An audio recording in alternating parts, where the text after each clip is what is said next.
ಎಲ್ಲರಿಗೂ ನಮಸ್ಕಾರ.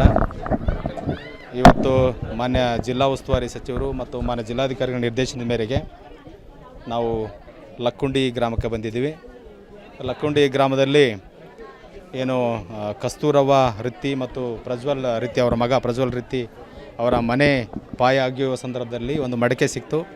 ಆ ಮಡಿಕೆಯಲ್ಲಿ ಪ್ರಾಚೀನ ಕಾಲದಂಥ ಕಿವಿ ಓಲೆಗಳು, ಆಮೇಲೆ ಉಂಗುರಗಳು, ಕಂಠಿಹಾರಗಳು, ಆನಂತರ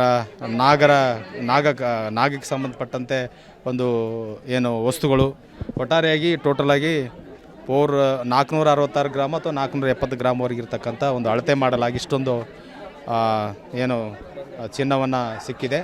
ಇದನ್ನು ನಾವು ಆ್ಯಸ್ ಪರ್ ರೂಲ್ಸ್ ಪ್ರಕಾರ, ಟ್ರೆಜರ್ ರೂಲ್ಸ್ ಪ್ರಕಾರ ನಾವು ನೇರವಾಗಿ ಈಗ ತಹಸೀಲ್ದಾರರು ಮತ್ತು ಸಂಬಂಧಪಟ್ಟ CP ಅವರು ಈಗಾಗಲೇ ಪಂಚನಾಮವನ್ನು ಮಾಡಿದ್ದಾರೆ. ಇದರ ಜೊತೆಗೆ ಗೋಲ್ಡ್ ಸ್ಮಿತ್ ಅವರು ಬಂದಿದ್ದರು. ಅದರ ಜೊತೆಗೆ PDO, ವಿಲೇಜ್ ಅಕೌಂಟೆಂಟು ಮತ್ತು ಆರ್ಐ ಇವರ ಸಮ್ಮುಖದಲ್ಲಿ ನಾವು ಈಗಾಗಲೇ ಪಂಚನಾಮವನ್ನು ಮಾಡಿದ್ದೀವಿ. ಅದನ್ನು ನೇರವಾಗಿ ನಾವು ಈಗಾಗಲೇ ಆ್ಯಸ್ ಪರ್ ರೂಲ್ಸ್ ಪ್ರಕಾರ ನಾವು ಟ್ರೆಜರಿಗೆ ಡಿಪಾಸಿಟನ್ನು ಮಾಡ್ತೀವಿ.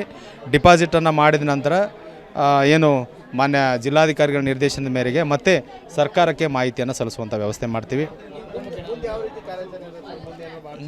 ಅದು ಮುಂದಿನ ಪ್ರಕಾರ ಅಂದರೆ ಪ್ರೊಸೀಜರ್ ಪ್ರಕಾರ, ಟ್ರೆಜರ್ ರೂಲ್ಸ್ ಪ್ರಕಾರ ಮಾನ್ಯ ಜಿಲ್ಲಾಧಿಕಾರಿಗಳು ಸರ್ಕಾರಕ್ಕೆ ಮಾಹಿತಿಯನ್ನು ಕೊಡ್ತಾರೆ. ಸರ್ಕಾರದ ಏನು ಡೈರೆಕ್ಷನ್ ಬರ್ತದೋ ಅದರ ಪ್ರಕಾರ ಮುಂದಿನ ಕ್ರಮವನ್ನು ಮಾಡ್ತಾರೆ. ಮನೆ ಕಟ್ಟುವಂಥವ್ರಿಗೆ ಏನಾದರೂ ಪರವಾನಗಿ ಏನಾದರೂ ಅದು ಇಲಾಖೆ ಸರ್ಕಾರ ಗಮನಕ್ಕೆ ತಂದು ಏನಾದರೂ ಪ್ರಾಚ್ಯ ವಸ್ತು ಅಥವಾ ಪ್ರವಾಸೋದ್ಯಮ ಇಲಾಖೆಗೆ ಅದ್ರ ಬಗ್ಗೆ ನಾವು ಪ್ರವಾಸೋದ್ಯಮ ಇಲಾಖೆ ಹೇಳಬೇಕಾಗುತ್ತೆ.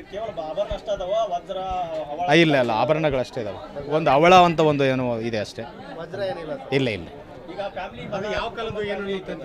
ಇನ್ನು ಅದು ASI ಇಲಾಖೆಯವರು ಏನು ಆರ್ಕಿಯಾಲಜಿ ಡಿಪಾರ್ಟ್ಮೆಂಟ್ನವ್ರು ಬಂದು ವೆರಿಫೈ ಮಾಡ್ತಾ ಇರ್ತಾರೆ. ಇಲ್ಲ ಗೊತ್ತಾಗಿದೆ.